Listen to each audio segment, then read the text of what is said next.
Mesdames et messieurs, bonsoir. Merci de nous rejoindre pour ce nouveau numéro de Code 24, le magazine francophone de la rédaction de Futur TV, en partenariat avec France 24.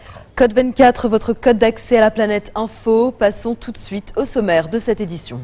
L'Afrique du Sud est l'un des pays les plus polluants du monde à cause de sa dépendance aux énergies fossiles comme le charbon.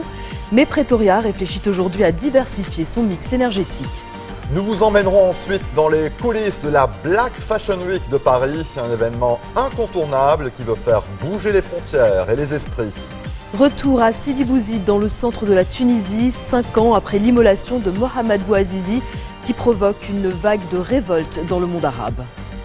Détour par le nord-ouest du Pakistan où il y a un an, les talibans attaquaient une école de Peshawar faisant près de 150 morts, en majorité des enfants. Aujourd'hui, c'est toute la population qui au quotidien craint pour sa vie. Et pour terminer, une page cinéma, coup de projecteur sur une histoire de fou, un film de Robert Guédiguian qui propose un regard particulier sur le génocide arménien. L'Afrique du Sud est confrontée à un double défi. Réduire sa dépendance aux énergies fossiles et accroître sa production pour mieux répondre à la demande. Aujourd'hui, 85% de l'électricité sud-africaine est produite à partir du charbon, ce qui en fait l'un des pays les plus polluants au monde avec des émissions de CO2 10 fois supérieures à la moyenne africaine. Le gouvernement affirme vouloir diversifier son mix énergétique en y intégrant plus de nucléaire ou d'énergie renouvelable. Mais Pretoria peut-elle concrètement changer la donne? Élément de réponse dans ce reportage signé Caroline Dumais et Stéphane Carstens. Bienvenue dans l'État libre d'Afrique du Sud et plus particulièrement dans le petit village de Paris. Paris, où certaines ONG organisaient la semaine dernière une conférence sur les changements climatiques.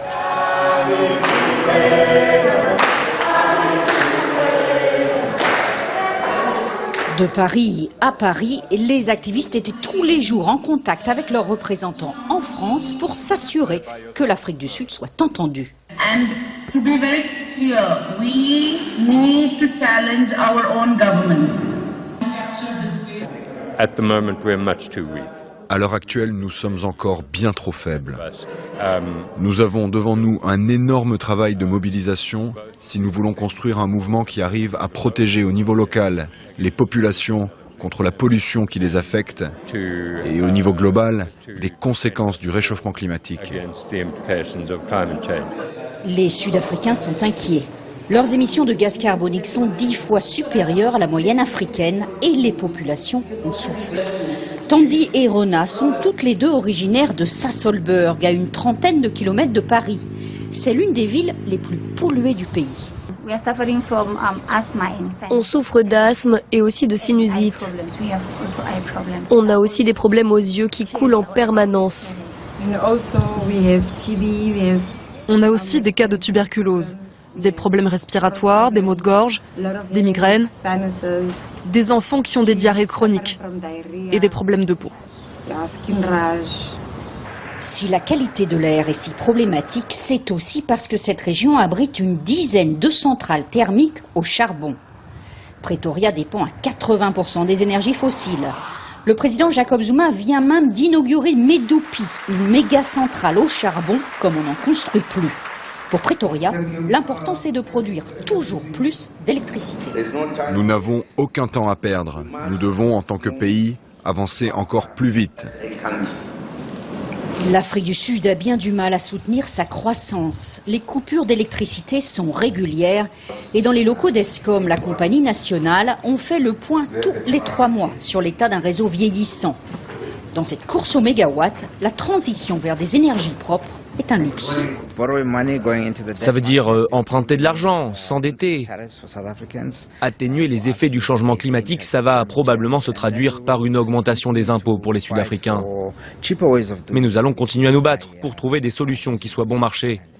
Même si cette stratégie n'est pas encore gravée dans le marbre, nous avons l'intention d'utiliser le système des crédits et des compensations carbone.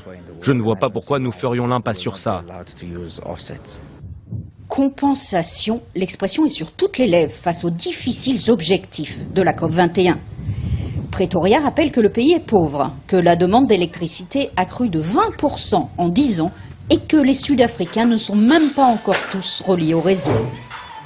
Mais pour prouver leur bonne volonté face aux défis des changements climatiques, les municipalités se sont engagées dans de gigantesques programmes d'économie d'énergie. Liane et sa mère habitent ce bidonville depuis 2005. Leur baraque n'avait pas de plafond. Les factures d'électricité étaient élevées. La ville du Cap vient de leur construire gratuitement un toit, un premier pas vers une meilleure isolation thermique. Il y a déjà tant de problèmes avec l'électricité. Il faut vraiment que le gouvernement fasse quelque chose qui soit dans l'intérêt de tous. Je ne sais pas moi, peut-être avec le soleil. Après tout, c'est une énergie presque gratuite, non? Du soleil et du vent, le pays de Nelson Mandela n'en manque pas et les autorités ne le négligent pas. Tous les mois, un nouveau projet voit le jour. Les énergies renouvelables devraient représenter plus de 10% de l'électricité d'ici 5 ans. Une aubaine pour les entrepreneurs étrangers qui sont toujours plus présents sur la scène énergétique. Le succès de l'éolien, le succès du solaire s'impose et l'Afrique du Sud augmente les allocations et donc ouvre ses portes finalement à d'autres projets renouvelables. Mais l'industrie renouvelable ne suffira pas. Les analystes craignent que la crise ne s'envenime. Ces économistes ont étudié l'impact des coupures d'électricité des 5 dernières années. Leurs études prouvent que s'il n'y avait pas eu de délestage, le produit national brut serait supérieur de 10% à ce qu'il est aujourd'hui, un manque à gagner crucial pour l'économie sud-africaine. Ça correspond à une contraction de l'économie de l'ordre de 22 milliards d'euros. Avec une telle somme, c'est plus de 2 millions de personnes qu'on aurait pu faire travailler. Pretoria ne peut pas se permettre de produire moins. Et pour produire plus d'électricité sans dépendre des énergies fossiles, le gouvernement pense à la solution nucléaire. L'Afrique du Sud est le seul pays africain à posséder une centrale. Elle prévoit d'en construire d'autres, mais personne ne sait comment elle les financera. Restez des nôtres, on se retrouve après cette très courte pause. A tout de suite.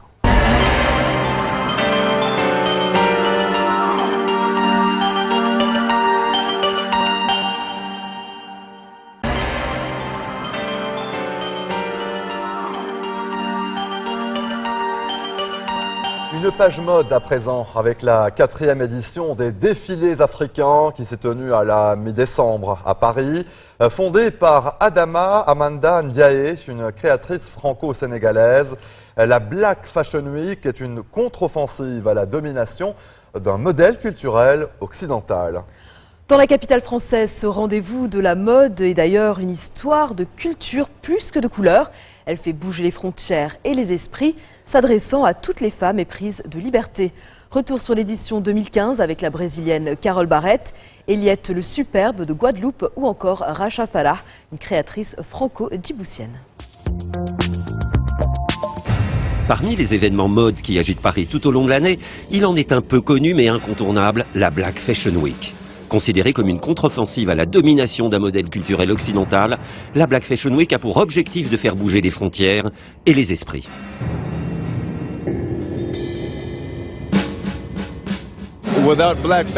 Sans la mode black, vous n'auriez pas de mode du tout. Elle est née chez nous. Nous devrions toujours considérer avec respect l'endroit d'où nous venons. D'où vient la mode, d'où vient la musique, d'où viennent beaucoup de choses. Pourquoi une Black Fashion Week? Parce que c'est ce qu'on attend. La première Black Fashion Week s'est tenue à Paris en 2012, parrainée par l'artiste sénégalais Youssou N'Dour, qui était alors ministre de la Culture et du Tourisme du Sénégal. La mode est une chose très importante dans ce que nous faisons. C'est aussi, des fois, on peut l'interpréter comme des formes d'art aussi qui sont très importantes pour nous. Et je suis venu aussi supporter une femme qui fait énormément de choses au niveau du Sénégal, Adama Paris, qui organise une manifestation qui prend de l'ampleur d'année en année. Pourquoi faut-il qu'il y ait une Black Fashion Week?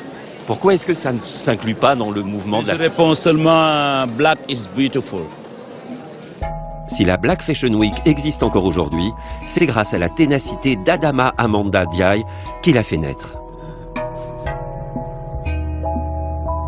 Ça a commencé parce que par le tout début, rêve d'une jeune fille, voilà, qui habitait en France et qui avait envie de faire de la mode et d'exposer cette mode, parce que j'étais créatrice à la base. Et ça a commencé comme ça. Et j'ai essayé de faire plusieurs défilés, je suis pas arrivée. Et j'ai dit, bon, bah, j'organise un défilé. Et il fallait trouver un nom. Et voilà, et j'ai Black Fashion Week. Et tout le monde a essayé de m'en dissuader, mais je trouvais le Black Fashion Week très pertinent. Et je le trouve toujours très pertinent. Sentiment partagé par la diaspora. Je pense qu'il y a une espèce de fierté aussi d'être noir. Il y a des spécificités de la culture noire et de la culture africaine qui touchent la diaspora antillaise, afro-américaine. Les créateurs présents à l'édition 2015 représentent le Cameroun, le Congo, la Belgique, le Nigeria, la Guadeloupe, le Brésil, la Côte d'Ivoire, la France et le Sénégal. Dans une Black Fashion Week, on trouve de tout finalement, parce que la pertinence du mot black pour moi va au-delà de la couleur. La Black Fashion Week, c'est une histoire de culture plus que de couleur. C'est comme la culture noire dans la musique, la culture noire dans l'art, Basquiat et tous ces gens-là. Enfin voilà, Joe Cocker, Eminem, Justin Bieber, tout dernier, ils font de la musique black et ils sont pas forcément noirs. C'est pour ça que tous les gens qui se ressentent affiliés ou qui sentent proches de cette culture sont les bienvenus. La collection de Carole Barreto rend hommage aux communautés quilombo créées par les Noirs qui ont fui l'esclavage colonial au Brésil dès le début du XVIe siècle. Carole, créatrice de mode, enseigne également les Gender Studies à Salvador de Bahia. Pour moi, concevoir des collections de mode et les montrer sur les podiums, c'est de l'activisme politique. Pour nous, femmes noires, spécialement au Brésil, nous n'avons pas assez d'espace pour montrer notre travail. Et même les mannequins, elles n'ont pas assez d'espace pour montrer leur beauté. L'événement se donne pour objectif de sensibiliser les médias à une mode noire qui n'est pas forcément africaine. Elle démontre qu'une plus grande diversité sur les podiums est possible. Ce qui fait ma particularité, c'est mon métissage, donc aussi mon côté africain. Donc vraiment les deux pour le coup. Quand tu as beaucoup de filles blondes, de filles rousses, brunes, qui sont sur les défilés, il y en a vraiment énormément. Nous, on est beaucoup moins nombreuses.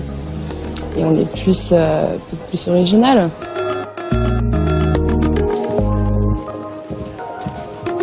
Nous, en tant que métis, bien sûr qu'on représente l'Afrique, mais c'est trop vague de dire la femme africaine. C'est comme la femme européenne. On sait très bien qu'il y a des cultures en Espagne, en Italie, en Allemagne, c'est des gens qui sont différents. Eliette le Superbe conçoit et fabrique toutes ses collections chez elle en Guadeloupe. Un thème, deux gammes de couleurs. L'une pour rendre hommage aux femmes battues, l'autre pour rendre hommage aux victimes des attentats parisiens du 13 novembre. Le reste de la collection, c'est du beige et du noir parce qu'on a eu l'attentat et en hommage aux victimes. Donc j'ai voulu un peu porter ma pierre à l'édifice avec cette collection. Racha Farah, elle, entame une seconde vie à Paris après avoir vécu et travaillé à Djibouti. J'ai fait 6 ans. 6 ans d'expérience professionnelle dans le monde bancaire. J'ai fait plein de choses, lutte anti-blanchiment, correspondant de banking, système de paiement à l'international, rien à voir avec la mode. Racha est donc retournée à l'école pour passer son diplôme de styliste. Elle présente ici sa toute première collection. Je me suis inspirée de la phrase qui dit que la femme est indissociable du masculin, de chez Freud. À partir de là, j'ai voulu créer des tailleurs pour femmes avec, on va dire, des volumes des années 20. Et précisément, pourquoi les années 20? Parce que c'est à ce moment-là qu'il y a l'émancipation de la femme également. Et ça a une référence.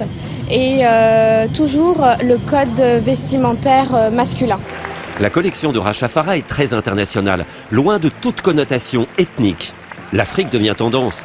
La Black Fashion Week s'adresse à toutes les femmes éprises de liberté. Vous regardez Code 24, on se retrouve juste après la pause. À tout de suite.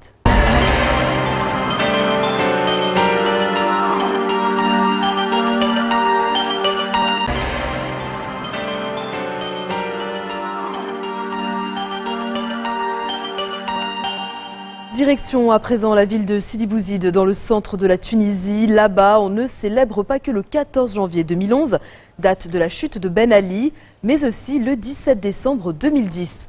Ce jour-là, le jeune Mohamed Bouazizi s'immole devant le siège du gouvernorat. Par ce geste désespéré, ce vendeur de légumes ambulant veut protester contre les brimades, les injustices, la misère et plus largement contre le manque de perspective d'une jeunesse tunisienne à la dérive. C'est l'étincelle qui provoque un soulèvement populaire, d'abord en Tunisie, avant de s'étendre à une grande partie du monde arabe. Mais 5 ans plus tard, alors que le dialogue national tunisien a été auréolé du prix Nobel de la paix, les habitants de Sidi Bouzid ne voient toujours pas le fruit de leur révolution. Et si un portrait géant de Mohamed Bouazizi, qui est devenu l'icône de la révolution tunisienne, surplombe le centre de la ville, le quotidien n'a pas vraiment changé. Reportage de Sandro Lutiens et Hamdit Lili. Mohamed Bouazizi a grandi dans cette rue. Son cousin Hichem n'a pas quitté le quartier et il n'a pas oublié celui qui est devenu le martyr de tout un peuple. Il était plus qu'un simple cousin, c'était un ami. Je me rappelle que la semaine avant sa mort, je lui ai coupé les cheveux. Ici, c'était sa maison. À l'époque, le nom de Bouazizi, ça évoquait quelque chose de très grand. Pareil pour le nom de notre ville, Sidi Bouzid. Mais maintenant, ce n'est plus rien du tout. Ce ne sont plus que de vieux symboles. Alors maintenant, vous pouvez oublier Bouazizi. Ce n'est plus qu'un prénom et un nom, rien d'autre. Mohamed Bouazizi. Les rumeurs de Sidi Bouzid disent la famille de Bouazizi partie à Tunis ou encore au Canada. L'image du vendeur ambulant immolé il y a 5 ans est encore un symbole national. Mais dans la ville, le sacrifice du jeune homme n'a rien changé.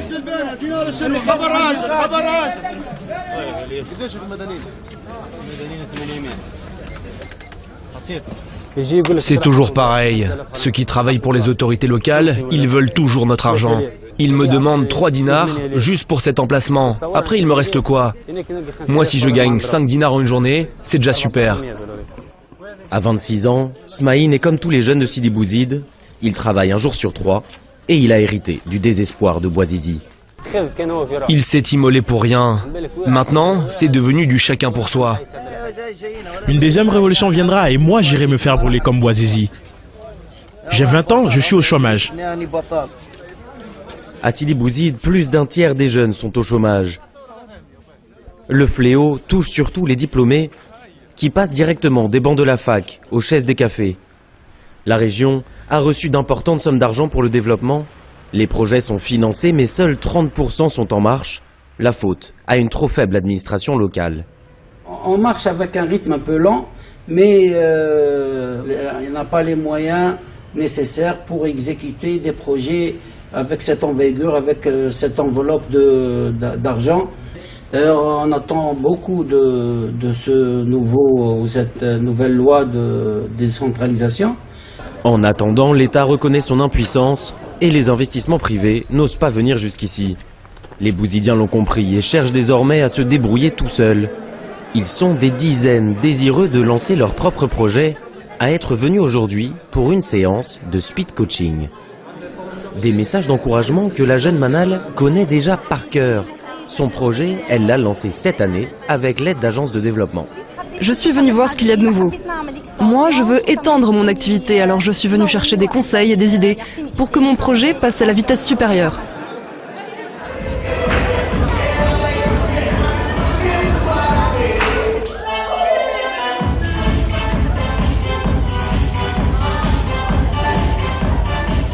Diplômée pour être prof de sport, Manal a attendu en vain un emploi dans l'éducation nationale. Elle a alors décidé de faire les choses elle-même. Dans son club de gym, il y a un peu de tout, et même un spa.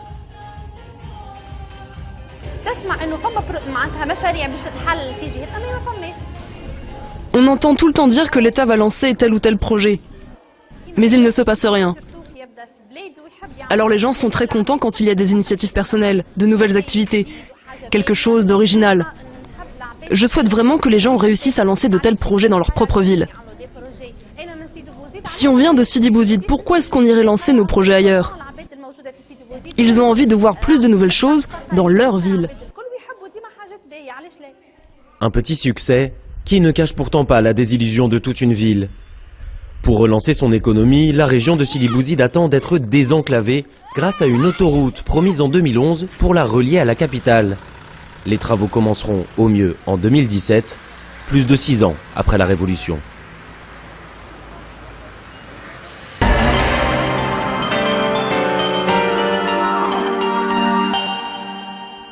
Le Pakistan fait partie des 5 pays qui comptent plus des 3/4 des victimes du terrorisme en 2014, avec l'Irak, le Nigeria, l'Afghanistan et la Syrie. En 10 ans, c'est plus de 40 000 victimes qui sont mortes dans les affrontements entre différents groupes djihadistes et l'État pakistanais. La guerre contre le terrorisme, officiellement menée par les autorités depuis 1 an et demi, n'a pas permis d'empêcher plusieurs attaques de grande ampleur. Le 16 décembre 2014, le Pakistan a été frappé par l'attentat le plus meurtrier de son histoire. Des talibans ont attaqué une école à Peshawar, tuant près de 145 personnes, dont 132 enfants. Les Pakistanais se sont habitués, malgré eux, à composer avec cette pression. Reportage à Peshawar, avec 1 million d'habitants, c'est l'une des villes du Pakistan les plus touchées par le terrorisme. Taha Siddiqui et Claire Debusier. À Peshawar, Mossa commence sa journée par la prière du matin. L'an dernier, il a vu son grand frère, Hassan, mourir dans le pire attentat qu'ait connu le Pakistan, avec 132 de ses camarades de l'école militaire. Depuis, il a repris les cours, mais dans un autre établissement. Je ne pouvais plus retourner à l'école, elle était pleine de sang. Les terroristes ont tué tellement d'enfants, je ne pouvais plus étudier là-bas. C'est pour ça que j'ai changé d'école. Depuis l'attentat, comme la plupart des survivants, il vit dans l'angoisse et fait souvent des cauchemars. Son père nous montre la galerie qu'il a installée à la mémoire d'Hassan. Quelques mois après sa mort, il a quitté son travail de douanier. Pour lui, c'est comme si tout s'était arrêté le 16 décembre dernier. J'ai 2 autres enfants dont je dois prendre soin, mais je n'ai plus la force. On a tout le temps peur, surtout quand ils vont à l'école, on ne sait pas s'ils vont revenir vivants ou non. Des centaines de parents comme Aurangzeb tentent aujourd'hui de reconstruire leur vie. Certains sont suivis au Lady Reading Hospital. Le docteur Kifayatullah fait partie des 12 psychiatres qui les accompagnent dans ce long processus. Ils ont des pensées invasives liées à cet attentat, des flashbacks récurrents. Ils ont des symptômes persistants d'hyperexcitation. Ce sont les troubles typiques du stress post-traumatique. En cas d'attentat, la plupart des blessés sont dirigés vers le bâtiment des urgences. C'est l'un des plus importants du pays, celui où a été soigné le plus grand nombre de victimes du terrorisme au Pakistan. Le docteur Abdul Wahad est le chef du service. C'est un accident de moto? Ça s'est passé à quelle heure? En 3 ans, il estime avoir vu passer près de 5000 victimes d'actes terroristes.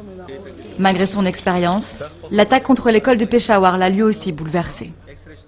Dans notre service, nous avons dû gérer souvent des urgences de masse, mais cette attaque, c'était autre chose, du jamais vu.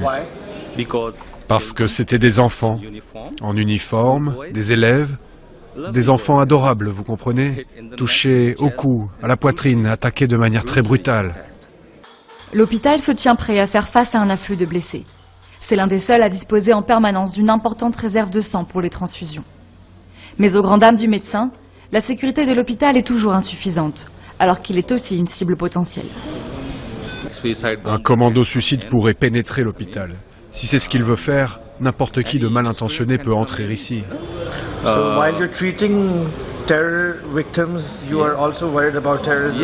Et oui, bien sûr. Ça s'est produit plusieurs fois déjà dans le passé. On peut prendre l'exemple de l'Institut médical Jinnah à Karachi. Il y a eu un attentat suicide à l'intérieur même du service des urgences. C'est arrivé dans le passé et ça peut arriver ici. C'est un environnement dangereux pour les médecins, le personnel, pour tout le monde ici. Ce sentiment d'insécurité réfrène la vie sociale. Les rassemblements publics et les loisirs en plein air restent rares et les habitants s'habituent à vivre dans le risque permanent. On finit par s'habituer aux attaques, mais si on arrive à tenir bon, c'est surtout grâce à notre foi. N'importe quoi peut se produire n'importe où. C'est à ça qu'on croit. Ma famille me dit de ne pas sortir de la maison, de ne pas aller à tel ou tel endroit, notamment au marché. Alors à cause du terrorisme, j'essaie de rester à l'intérieur le plus souvent possible. L'attaque contre l'école de Peshawar a provoqué une réponse ferme des autorités. Levée du moratoire sur la peine de mort et instauration de tribunaux militaires. Malgré ces mesures, une centaine de personnes a été tuée à Peshawar dans des actes terroristes cette année. Restez des nôtres, on se retrouve après ceci.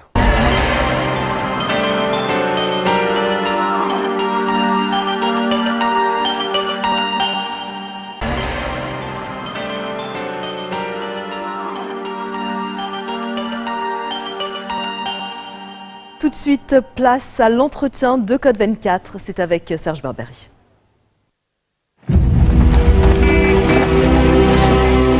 Nous sommes de purs révolutionnaires. Solitaires, indépendants, orgueilleux et fiers.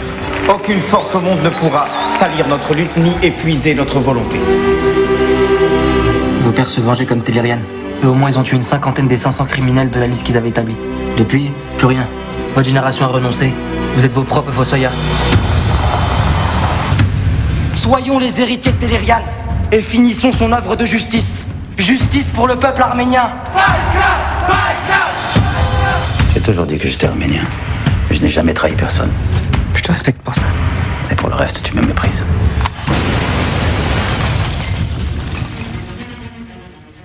Présenté en séance spéciale lors du 68e Festival de Cannes, une histoire de fou, le film de Robert Guédiguian fait dialoguer mémoire et justice autour du génocide arménien.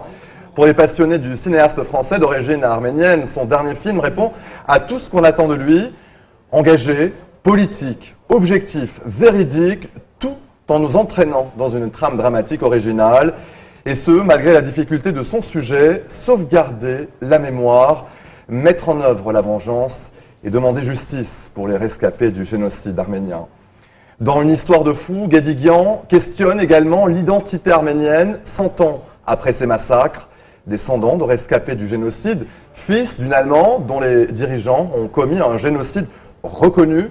Ce paradoxe personnel permet sans doute au réalisateur de poser un regard ouvert et objectif sur l'arménité aujourd'hui. Une histoire qui nous emmène de Marseille à Beyrouth, avant un retour en Arménie. Ce soir, dans Code 24, nous recevons sur notre plateau le réalisateur Robert Guédiguian et une des têtes d'affiche du film, Cyrus Chahidi, héros du combat pour la reconnaissance du génocide arménien dans Une histoire de fou. Tout d'abord, je me tourne vers vous, Robert Guédiguian.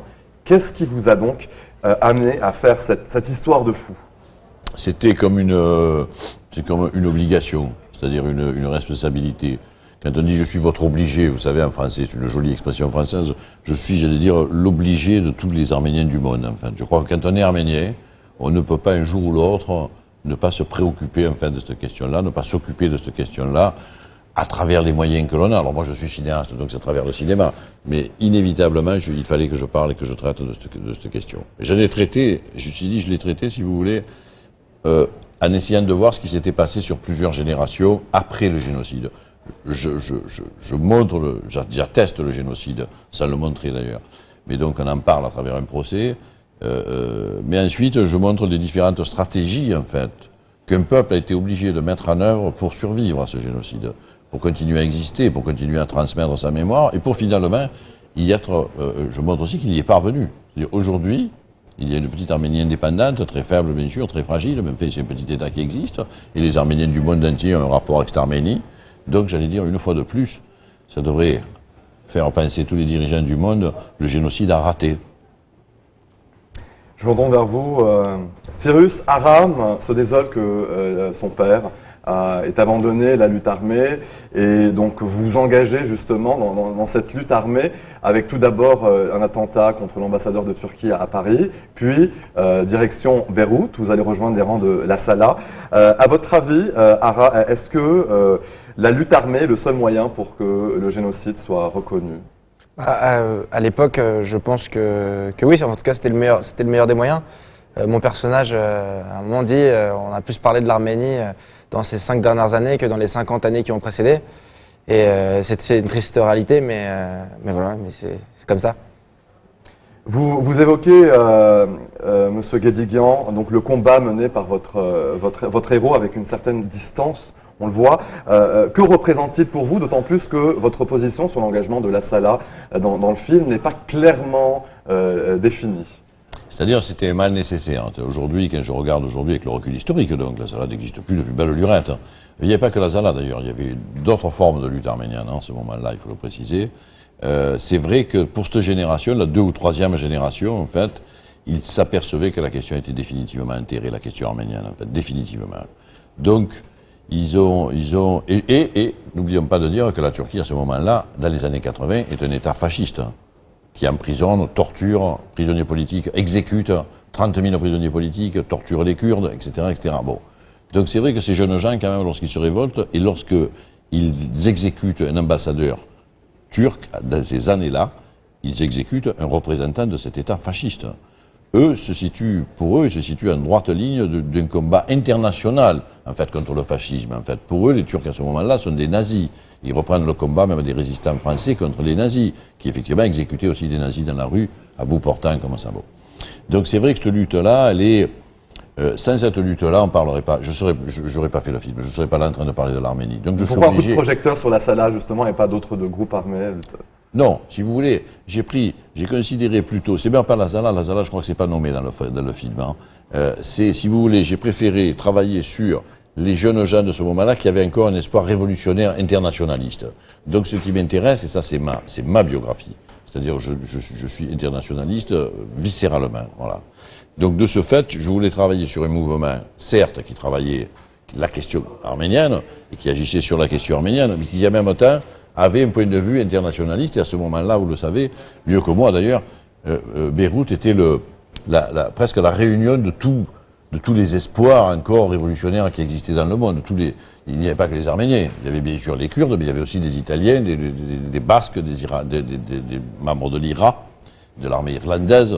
Enfin bon, il y avait là, à Beyrouth, une concentration, une internationale en fait, c'est vrai, motivée, pas que par des combats particuliers, mais par un combat général, universel encore, pour le nommer, par un combat de type communiste, de sensibilité communiste.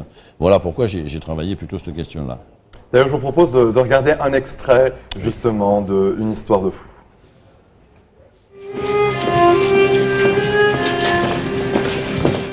Pourquoi t'es pas parti avec lui? Il y avait de la place. Je veux pas te quitter. C'est pour ça que tu restes? Pour moi? On n'a pas le droit de s'aimer, Aram. Tu t'es trompé sur toute la ligne. Moi, je vais pas couper les ponts avec ma famille pour vivre une histoire d'amour avec toi. Toi non plus, j'espère.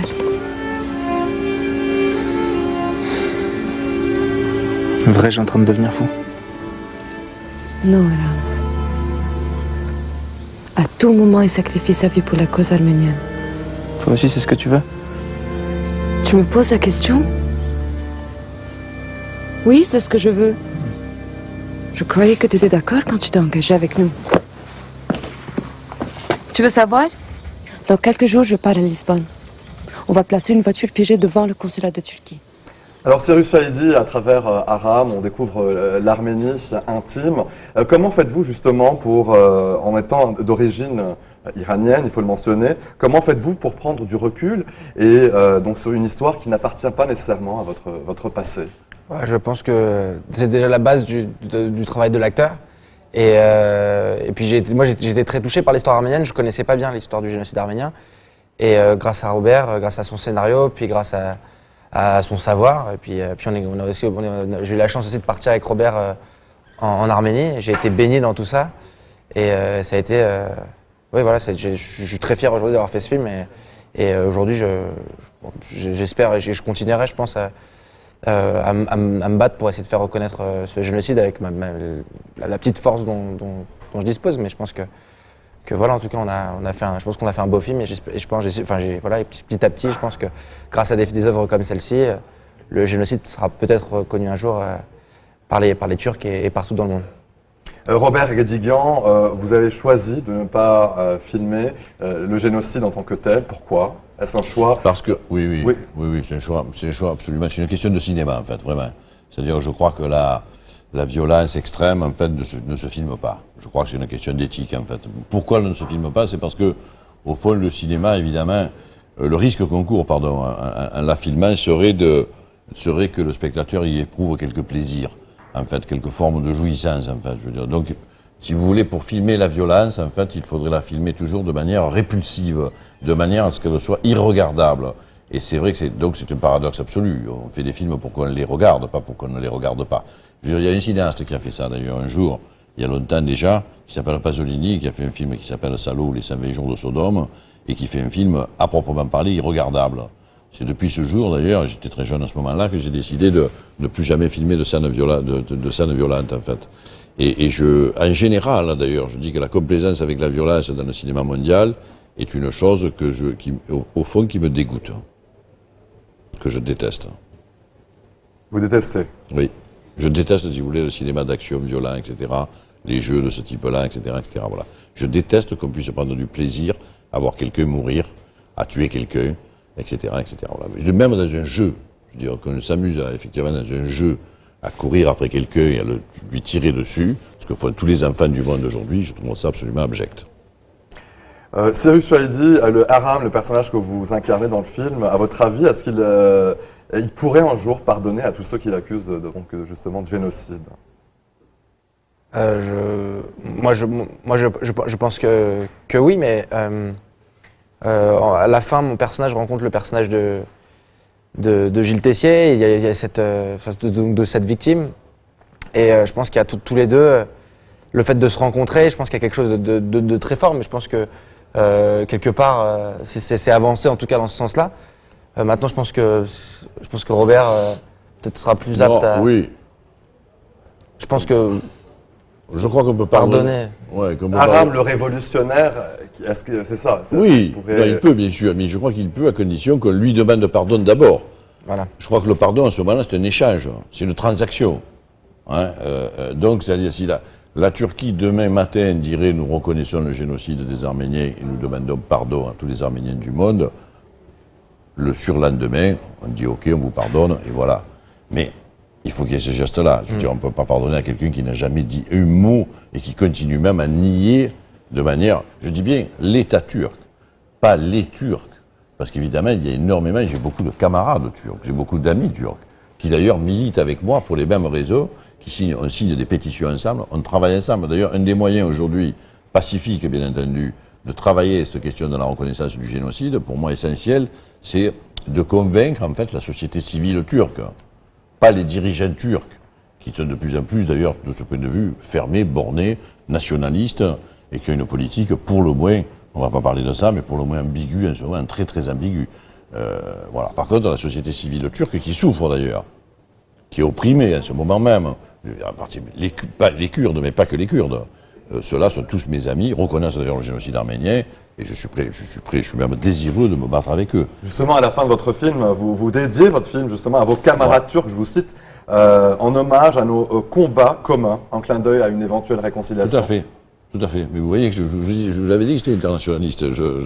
Effectivement, donc je suis très très lié. Je ne peux pas m'empêcher de penser que tous les hommes se valent, en fait, bien entendu. Donc tous les hommes de bonne volonté. Voilà. Pensez qu'un jour la Turquie va reconnaître le génocide? Oui.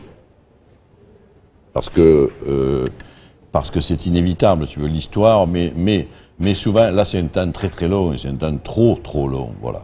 Bien entendu, qui continue à faire souffrir des gens, les quelques survivants encore qui existent, leurs descendants toujours, qui se battent, etc., pour que ça soit reconnu, et qui continueront à se battre. Mais je crois que dans 5 générations, s'ils n'ont pas reconnu le génocide, si l'État turc n'a pas reconnu le génocide dans 5-6 générations, les Arméniens du monde entier continueront à les encercler diplomatiquement dans chaque pays où ils habitent, à réclamer effectivement que le pays dans lequel ils habitent reconnaissent le génocide. Donc on continuera jusqu'au bout, et un jour ou l'autre on y arrivera, et ce sera un très beau jour pour la Turquie en fait ce jour-là. Parce qu'effectivement ça voudra dire que la Turquie est devenue un État enfin démocratique. Peut-être un dernier mot, un mot de la fin, Cyrus Chaïdi. Écoutez, moi j'espère que... moi je suis très fier d'avoir fait ce film. Je suis très fier d'avoir partagé ça avec Robert et avec toute sa famille de cinéma. Et je pense qu'on a fait quelque chose avec nos cœurs. Et je pense que ça se sent à travers le film. Et voilà, donc j'espère que les Libanais pourront voir le film. Robert Guédiguian. Je suis très content d'être ici, je suis très content d'avoir tourné ici d'ailleurs, parce qu'on a tourné plusieurs semaines à Beyrouth, ça s'est passé magnifiquement avec une équipe et des acteurs formidables, il y a beaucoup d'acteurs libanais. Donc moi je suis très content de montrer le film ici, de le présenter. Et il y a beaucoup d'Arméniens aussi, bien sûr, ici. On a fait des avant-premières, ils aiment beaucoup le film. Ça me rassure beaucoup sur le film aussi, hein, je suis toujours un petit peu inquiet. Et j'espère même venir retourner un jour ici, en fait. Robert Guédiguian, Cyrus Chahidi, une histoire de fou. Merci d'être venu sur le plateau de Code 24 pour nous raconter justement cette histoire de fou. Merci. À très bientôt. Merci. Code 24, c'est déjà fini pour cette semaine et cette année. Nous vous donnons rendez-vous en 2016 pour une nouvelle fenêtre sur l'actualité internationale. Vous pouvez dès à présent revoir cette émission sur notre site internet. N'hésitez pas à nous envoyer vos commentaires à l'adresse qui s'affiche au bas de votre écran. Excellente suite de programmes sur notre antenne et très bonne année 2016. Très bonne année.